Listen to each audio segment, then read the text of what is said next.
नमस्कार, मी लतिका। आज मी तुम्हाला उडदाच्या 3 पापडापासून मस्त अशी रेसिपी बनवून दाखवणार आहे। रेसिपी बघितली की लाईक आणि कमेंट करा। तर 3 पापड घेतलेले आहेत बघा, छोट्या आकाराचे घेतलेले आहेत। जास्त लोक असेल तर मोठ्या आकाराचे किंवा एक्स्ट्रा जास्त घेतले तर चालेल।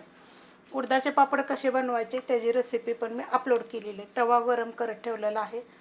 हा तवा आहे लोखंडाचा आणि एकदम थोडंसं आपल्याला तेल टाकायचं आहे। तेल गरम होऊन द्यायचं। तेल गरम झालेलं आहे। आता हे पापड काय करायचे, आपल्याला भाजून घ्यायचे तेलामध्ये चांगले। ह्याच्यापेक्षा पण कमी तेल जरी टाकलं तरी चालू शकते, कारण पापडाला काही जास्त तेल लागत नाही। कडक गरम झाले की कसं हलवलं केलं की भाजून जातं। पण फ्रायच करून घ्यायचे बरं का। तुम्ही म्हणाल भाजून घेऊ का, तर नाही, मस्त असे फ्राय केलेले आहेत, काढून घेते। तेल गरम झालेलं आहे, त्याच्यामध्ये फक्त आपल्याला थोडंसं जिरं टाकायचे, कढीपत्ता टाकणार आहे, मोठ्या आकाराचे 2 कांदे घेतलेले आहेत। एकदम बारीक कापून घेतले तरी चालू शकतात। तर कांदा आपण भाजून घेऊया। कांदा काय आपल्याला लय लाल भडक वगैरे करायचा नाहीये।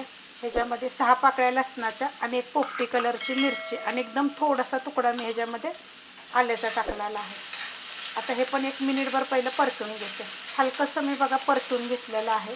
त्याच्यामध्ये 1 मिडियम आकाराचं टोमॅटो, ते पण आपण 1 मिनिटभर फक्त परतून घ्यायचं। मस्त असं परतून घेतलेलं आहे। कांदा आपल्याला जास्त भाजायचा नाहीये, तुम्हाला असं दिसत असेल लाल भडक असं एकदम करायचं नाही।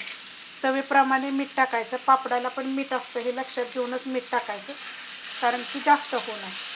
थोडीशी टाकणार आहे मी हळद, मिक्स करून घेते। त्यात टाकणार 1 चमचा कांदा लसूण मसाला, हलकंसं परतून घ्यायचं, जास्त नाही। हलकंसं परतून घेतलेलं आहे। गॅस एकदम आता बारीक करणार आहे। त्याच्यामध्ये आपण पाणी टाकून घेऊ। पाणी टाकून घेतलेलं आहे।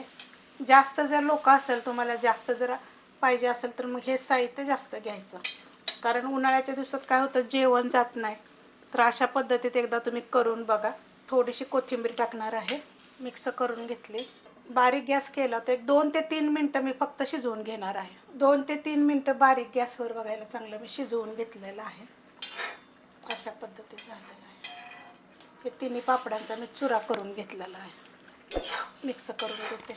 मिक्स करून घेतलेलं आहे। हवा असेल तर त्या पापडाचा अजून बारीक चुरा केला तरी चालेल आणि असंच ठेवलं तरी चालेल। त्याच्यामध्ये 2 चमचे मी शेंगदाणे भाजून असे बारीक मोठे, असे एकदम बारीक पण नाही आणि एकदम मोठे पण नाही, असे कुटून घेतलेले आहेत, ते टाकणार आहे। हलवून घ्यायचं आणि ह्याला फक्त परत 2 मिनिटं आपल्याला ह्याला शिजवून घ्यायचं आहे। खूप चविष्ट लागतं बरं का। पापडाचं कालवण वगैरे भाजी बिजी मी सगळं अपलोड केलेलं आहे। 2 ते 3 मिनिटं, जास्त नाही। झाकण काढून घेऊया। ह्याच्यापेक्षा जास्त असं आपल्याला सुक्कं करायचं नाही, कारण की थंड जर झालं ना तर एकदम सुक्कं होईल ना।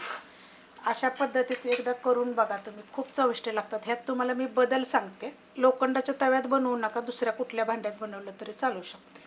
ह्याच्यामध्ये काय करायचं माहिती आहे का, दही टाकायचं 2 चमचे आणि खालीच मिक्स करून घ्यायचं। आणि मग ह्याच्यामध्ये जेव्हा आपण पाणी ओततो ना, तवा टाकायचं। आंबट टाकू नका बरं का, फ्रेश दही टाका, खूप चविष्ट लागते एकदम।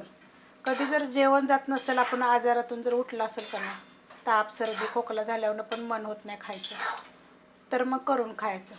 अशा पद्धतीनं जरी तुम्ही केलं तर चालेल, दही टाकून केलं तर चालेल। दही जर टाकलं ना तर टोमॅटो तुम्ही थोडंसं कमी टाका, नाही टाकलं तरी पण चालू शकते, पण थोडंसं कमी टाका। मग झटपट रेसिपी दाखवलेली। तुम्हाला ही रेसिपी कशी वाटली ती मला कमेंट करून सांगा। तुम्ही कधी अशी बनवतात ती पण मला कमेंट करून सांगा। रेसिपी आवडली तर लाईक करा, सबस्क्राईब करा, कमेंट करा आणि शेअर बी करा।